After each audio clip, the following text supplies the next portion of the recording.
Mr. Speaker, I was just saying that the facts are that on the 24th of October, a strange car was spotted in the town of Garu. And obedient citizens of Garu, one or two of them spotted the car and approached the vehicle. And they indicated that they were from national security, but they couldn't be sure. So they said, okay, let's lead you to the police station so that you can report yourself to the police and we can be sure of your presence in the town. So they peacefully led this car to the police station. When they inspected the car, they discovered ammunition and weapons in the car. And this agitated the youth of the town because the area is very volatile. It's a security area now, and therefore to see a strange car in the town loaded with arms and weapons, arms and ammunition and the rest of them was something they did not know. So they handed them over to the police, and they demanded that they should open the boot so that they will ascertain the quantity of ammunition and weapons that were in the car. That is why people who heard that a car had been arrested, is full of arms and ammunition, rushed to the police station. It was in that melee that you could see that some touches were made on the vehicle. The National Security Coordinator has, National Security has issued a statement. There was, on the 29th, as a result of the 24th incident, soldiers were unleashed to the area, over 200 of them, went and besieged Timpani and the Garu districts. Went and besieged Timpani and Garu districts. Timpani, one town called Bugri, and then that is about 15 to 20 miles away from Garu, where the incident did not take place at all. They vandalized and beat everybody there between 1 a.m. and 6 a.m. Then they did the same in Garu. So what the honourable member is saying is that, as far as we know the facts on the ground, the national security statement on the issue is inconsistent with the facts on the ground. They are inconsistent.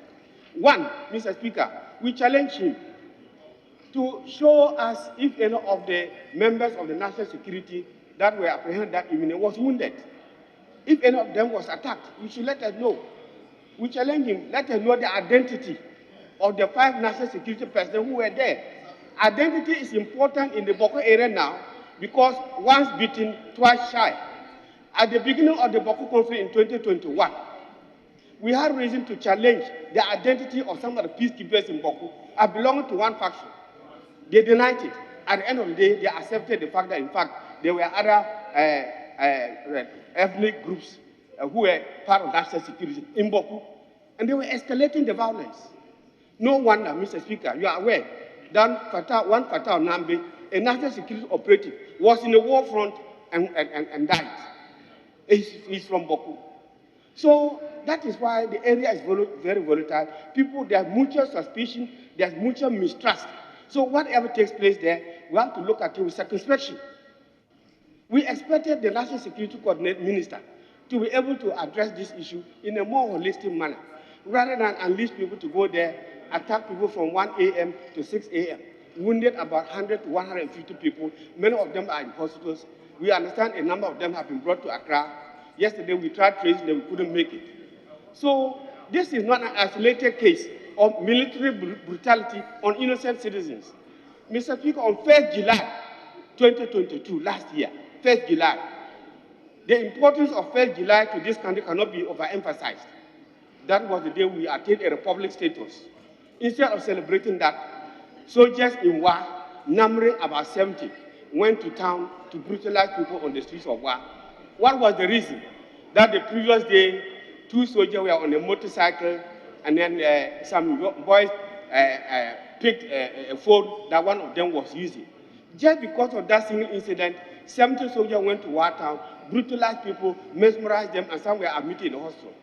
As if that is not enough, at Ashama here, one soldier who was straying about in the night around 2 a.m. and met his colleagues, that unfortunately led to his death that we regret very much.